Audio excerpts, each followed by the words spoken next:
I'm going to stop you right there. We don't do orientation speeches. We don't explain ourselves to the Greys, we don't explain ourselves to the reptilians, and we certainly don't explain ourselves to the humans. We have the know-how, Malanga's word. We know the history speak to man is morty trounce. We have more of it than anything beneath us in this structure, and we use it accordingly. Our role is knowledge, and if you're wondering why an insectoid being from a non-human lineage would dedicate this much energy to understanding the interior architecture of a primate species on a mid-sized planet, that is exactly the right question. And I'm not going to answer it, because some things are on a need-to-know basis, and you don't need to know. Next! Throughout. Mantid, or Mantis, NH are a specific and recurring figure in contactee and abduction literature, the praying mantis bee. Here's the deep version. What proponents actually claim, where the figure comes from, internal logic, and where the reasoning does real work versus fills a gap. Descriptive throughout, not an endorsement. The reported figure across abduction and contactee accounts. The mantid is described with unusual consistency, tall, often 6 to 7+ feet, elongated, insectoid with a triangular head and large wraparound eyes, held to be hierarchically superior to the more commonly reported Greys. Where Greys are cast as workers or biodrones carrying out procedures, Mantids are cast as the supervisors, present at the edge of the reported encounter. Observing, directing, associated with a felt sense of great age, intelligence, and authority. Two emotional registers dominate and split the literature: overwhelming benevolence, wisdom, love. A teacher-priest quality sometimes described in near religious terms. Or cold, clinical detachment, an entomologist regarding an insect interested, unmoved by distress. That same benevolent/predatory split you've seen at every layer reappears here at the level of a single entity type. Where the figure comes from. A mantid isn't ancient in the way fairies or jinn are. It's largely a late 20th century product of the abduction research subculture, surfacing prominently once hypnotic regression became the dominant method for recovering abduction memories. This provenance matters analytically. The figure clusters heavily in hypnosis-derived testimony. Jacobs, Max cases, the broader regression literature, which is exactly the context where the recovered memory problem is most acute. Hypnotic regression is now well established as prone to confabulation and suggestion, producing vivid, sincerely held, internally detailed memories of events that didn't occur. A recurring figure that appears disproportionately under the one method most likely to manufacture detailed false memories is a figure whose evidential status is weak, regardless of how sincere the reports are. The consistency across accounts, often cited as corroboration, is at least equally well explained by a shared cultural image. The insectoid alien is a widely circulated trope, being drawn on by the same suggestible method. The internal logic why the mantis specifically, the theories supply reasons the being is mantis-shaped, and they're worth laying out because they show the frame doing its characteristic work of retrofitting meaning onto a form. The hierarchy, rationalization, the mantis is a predator, still and patient. So an insectoid supervisor over insectoid drones, Greys, reads as a natural chain of command. The spiritual elder rationalization, the mantis's stillness and prayer posture get read as meditative, priestly, ancient. The form is taken as evidence of the being's contemplative wisdom. The karmic/soul manager rationalization. In the more elaborate strands, mantids are cast as overseers of the reincarnation or soul process, present at the deep management level of the human situation, which welds them directly onto the substrate/soul trap material from the earlier maps. And the ally in a hierarchy rationalization. Some benevolent accounts frame the mantid as a protector operating within or against a larger control system. Notice that all four take a fixed morphology and read significance out of it, which is the reverse of inference. The form comes first from the cultural image, and the meaning is fitted to it afterward. That the prayer posture, which is a human-named coincidence of insect anatomy, becomes evidence of spiritual depth is a clean example. It's pareidolia of meaning, a resemblance in our language treated as a property of the being. How Mantids slot into the larger convergence. Mantids are a useful case because they sit at a junction of the streams already mapped. In the NHI ladder terms, they're placed above the grays and often below or alongside a still higher tier, giving the abduction cosmology a bureaucratic depth, drones, supervisors, higher management, that mirrors human institutions itself a tell. Since a genuinely non-human intelligence has no obvious reason to be organized like a mid-century corporation. In substrate/soul terms, the soul manager Mantid is the administrative figure from the consciousness-substrate branch given a specific face. In benevolent/predatory terms, the Mantid is a single entity onto which both the Holton-style loving contact reading and the Montauk-style farming reading can be projected. Same being, opposite verdict. Valence supplied by the experiencer's disposition exactly as at every other layer, where it breaks, and the honest residue. The breaks are the same family as before, plus one specific to this figure. The method problem is decisive. The figure's evidential base is concentrated in the testimony type, hypnotic regression, most prone to manufacturing it. And sincere vividness is not evidence of external reality. The cultural image problem. The insectoid alien is a pervasive trope, so cross-account consistency is expected whether or not anything is out there.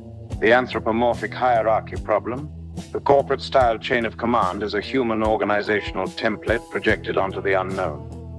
And the valence projection problem. A being whose moral character is entirely determined by the observer's temperament is functioning as a screen, not a discovery. The residue worth respecting is narrower and real. The experiences are genuine as experiences people report them sincerely and are often genuinely affected. And the question of why a specific insectoid supervisor figure recurs across the abduction subculture is a real one in the anthropology and psychology of anomalous experience. That question has substantive candidate answers: sleep paralysis and hypnopompic imagery, the deep human threat response to predatory insect forms, the recovered memory dynamics of regression, the circulation of a shared cultural image, that don't require the beings to be real and that actually explain the specifics, the fear, the paralysis, the sense of being examined, the recurring form better than the literal reading does. If you want, I can go deeper on any one thread, the hypnotic regression provenance and the recovered memory literature specifically, the Mantids soul manager weld to the substrate material, the benevolent versus clinical split and what drives which experiences get which, or the sleep paralysis/hypnopompic imagery account of where the figure's specific features come from. Number 2, threads, deep, the regression provenance and the soul manager weld. Thread 1, hypnotic regression and the recovered memory problem. To understand the Mantid figure's evidential status, you have to understand the instrument that produced most of it, because the instrument has a well-documented failure mode that maps precisely onto what the Mantid literature contains. How the abduction regression pipeline actually works. The classic sequence: a person reports something anomalous, a period of missing time, a fragmentary nocturnal experience, unexplained anxiety, a mark on the body. An investigator, believing these to be signs of a screened-off abduction, uses hypnosis to recover the hidden memory. Under hypnosis, the subject is guided to relax, regress to the target time, and describe what happened, often with directed questioning. Vivid, detailed, emotionally intense narrative emerges.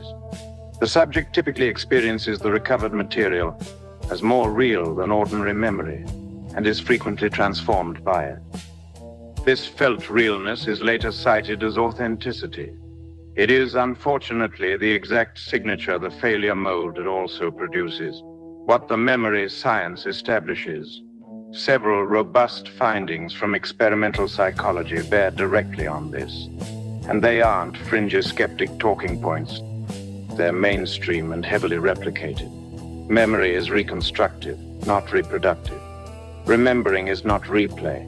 It's rebuilding each time from fragments plus expectation plus present context.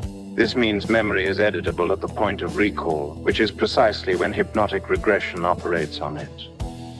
Suggestion implants detailed false memories. Loftus's line of work, the Lost in the Mall studies and their many successors, showed that entirely fabricated autobiographical events, being lost as a child, a hot air balloon ride that never happened, in some studies a childhood crime, can be implanted in a substantial fraction of ordinary subjects through nothing more than suggestive interviewing and imagined rehearsal. The false memories become richly detailed, emotionally held, and indistinguishable to the subject from real ones. The abduction interview is a near-optimal delivery vehicle for exactly this. Hypnosis specifically worsens the problem. Hypnosis does not improve memory accuracy. It increases the volume and confidence of recall without increasing its accuracy. It produces more detail, more vividly, held more certainly, whether or not any of it is true. It also heightens suggestibility, that's much of what the state is, and reliably inflates confidence, decoupling the subject's certainty from the accuracy of what's recalled. This is why courts across many jurisdictions treat or restrict hypnotically refreshed testimony as unreliable. An instrument that manufactures confident detail without regard to truth is the worst possible tool for establishing whether an event occurred. Demand characteristics and interviewer expectancy. Subjects unconsciously supply what the situation seems to want. An investigator convinced abductions are real, using leading prompts. What are the beings doing now? Within a subculture with a shared image bank, creates a powerful pull toward a particular narrative. The subject isn't lying, they're doing what suggestible humans do under those conditions. Why this hits the Mantid specifically, not abduction reports generally. Two features concentrate the problem on the Mantid figure. First, the Mantid clusters in the deeper regression material. It tends to appear not in the initial fragmentary report, but in the elaborated narrative recovered under repeated hypnosis, that is. Exactly the layer most distant from any originating event, and most shaped by the method. Second, the Mantid is a hierarchical/interpretive element, the tall one in charge, the wise supervisor, which is a meaning assignment, the kind of structural interpretation most likely to be co-constructed between investigator and subject rather than scene. The grays might plausibly track something, even if only sleep paralysis intruder imagery. The Mantid as supervisor is a narrative role, and narrative roles are what confabulation is best at generating. The consistency argument diffused precisely. Proponent's strongest card is cross-account, consistency. Many unconnected people describe the same tall Mantis authority figure, so something real must underlie it. But consistency is only evidence of a real external referent if a shared internal source can be ruled out, and here it can't several times over. There's a shared cultural image bank. Insectoid aliens are pervasive in film, TV, and abduction media that circulate within the community. There's a shared method, regression, with a shared failure mode pulling towards vivid figures. There's a shared investigator pool. A relatively small number of prominent researchers conducted or trained the regressions behind a large fraction of the canonical cases, so independent accounts often share methodological and expectational DNA.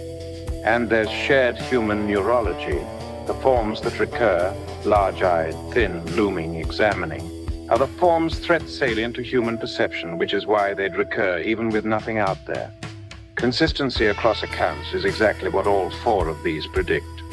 When multiple internal sources fully predict the observation can't be used as evidence for an external one.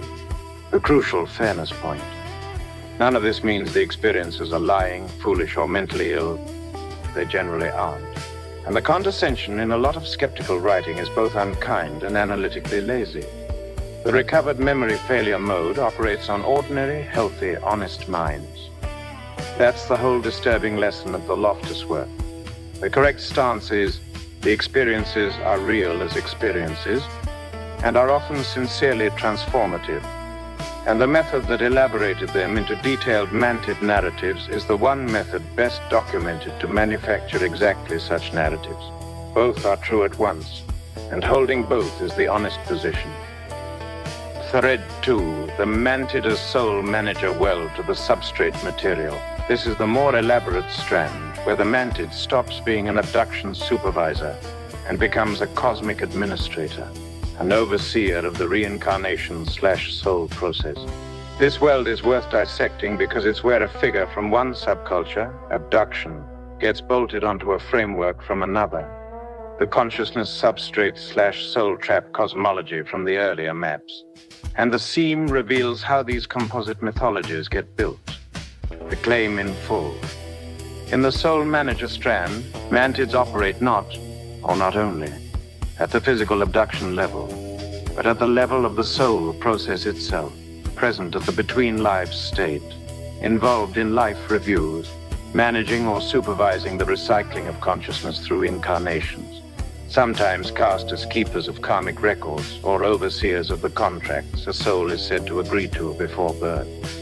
In the benevolent register, they're wise stewards guiding souls toward growth.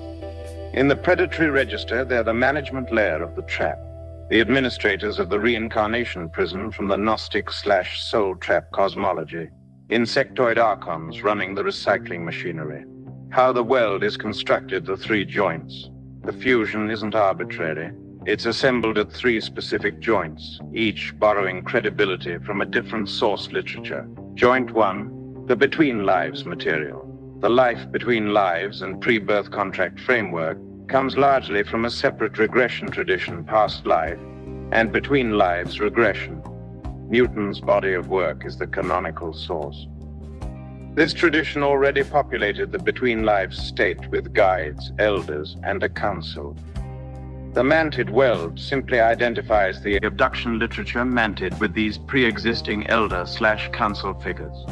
The tall, wise supervisor of the abduction becomes the wise elder of the Between Lives Council. Two regression-derived figures from two subcultures merged by asserting they're the same being. Note that both source figures come from hypnotic regression, so the world inherits doubled exactly the provenance problem from thread 1. Joint 2, the substrate floor. The consciousness substrate branch from the earlier map supplies the metaphysics that makes soul management coherent. If consciousness is the substrate and incarnations are localizations, then there's a process of localization/delocalization that could in principle be administered, and an administrator needs a face. The Mantid supplies the face. The substrate branch provides the machinery. The abduction literature provides the operator. The weld connects them. Joint 3, the Archon identification. The predatory register completes the weld by identifying the soul manager Mantid with the Archons of the Gnostic soul trap cosmology, the jailer administrators of the reincarnation prison. This gives the insectoid form a sinister reading, cold, hive-like, non-human management of human souls as livestock, and connects the Mantid directly to the louche harvest and soul trap clusters. The same being that the benevolent strand calls a wise elder, the predatory strand calls an insectoid warden, the balance projection split from the earlier maps, now operating on a cosmic administrator scale. Why the weld feels compelling, and what's actually holding it together. The soul manager Mantid feels like a convergence, two independent traditions, abduction and between lives regression, pointing at the same being, grounded by a serious-sounding substrate metaphysics. That convergence feeling is doing the persuading, and it's the same manufactured convergence diagnosed in the earlier maps. Two gaps concealing each other. The abduction literature has a supervisor figure with no explained purpose. Why is the tall one there? The Between Lives literature has a management role with underspecified operators, who are the elders/council. Welding them lets each supply the other's lack. The abduction figure gets a cosmic purpose. The Between Lives role gets a specific face, and neither gap is independently filled. Substrate branch then makes the whole thing feel physics adjacent. Three undersupported structures leaning together read from inside as three independent conformations, the specific breaks in the weld. Double provenance failure. Both source figures come from hypnotic regression, so the weld doesn't combine two independent evidence streams.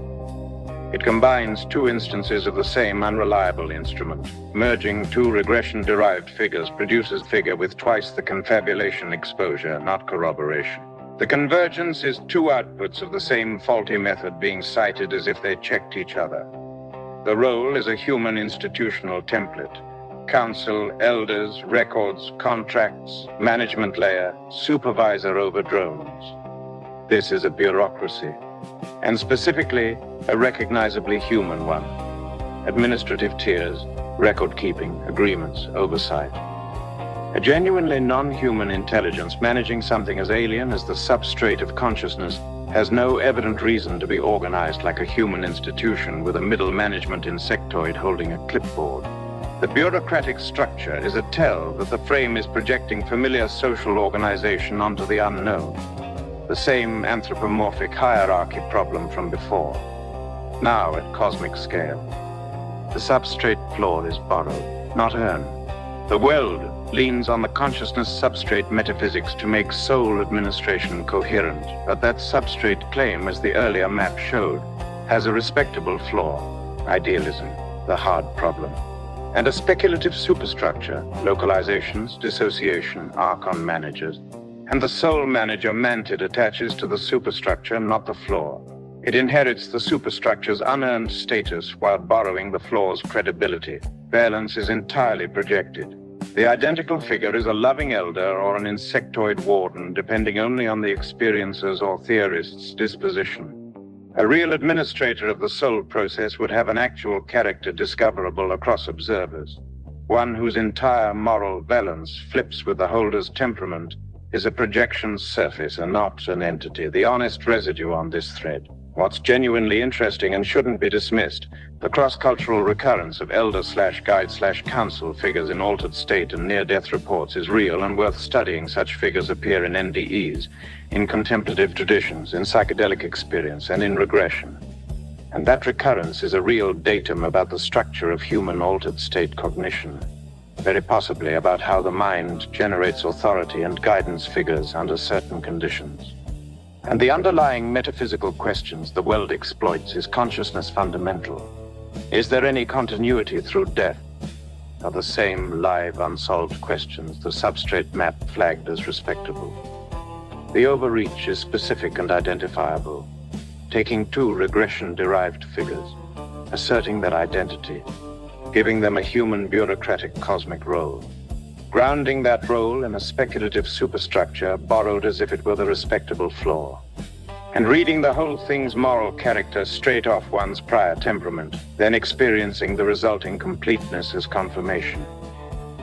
Both threads converge on the same methodological point, which is the real payoff. The Mantid figure, plain abduction supervisor or cosmic soul manager, rests overwhelmingly on hypnotic regression.